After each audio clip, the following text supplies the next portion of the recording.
काही लोकांना कधी कधी असं बोलण्याची खेच आहे. बाबासाहेब आंबेडकर काय त्यांनी एकट्याने थोडीच लिहिली, तर समिती होती, त्याच्यामध्ये 6-7 लोक होते, त्यांनी सगळ्यांनी लिहिलं.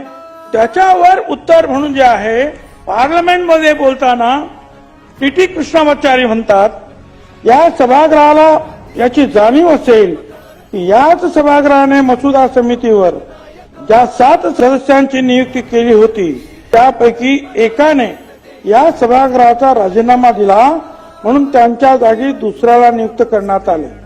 एका सदस्याचा मृत्यू झाला, ती जागा रिकामी राहिली. एक सदस्य दूर अमेरिकेत निघून गेले, त्यांची जागा भरली नाही. दुसरे एक सदस्य राज्याच्या राजकारणात व्यस्त होते, गुंतलेले होते, त्या प्रमाणात पोकळी निर्माण झाली. 1 किंवा 2 सदस्य दिल्लीपासून फार दूर होते, कदाचित प्रकृती स्वास्थ्याच्या कारणास्तव त्यांनी बैठकीत भाग घेतलाच नाही. याचा परिणाम असा झाला की या संविधानाचा मसुदा तयार करण्याची संपूर्ण जबाबदारी डॉक्टर आंबेडकर यांच्यावर आली आणि त्यांनी हे महत्वपूर्ण कार्य निसंशय अत्यंत समर्थपणे पूर्ण केले, यात मात्र शंका नाही. याकरता आम्ही त्याचे कृतज्ञ आहोत.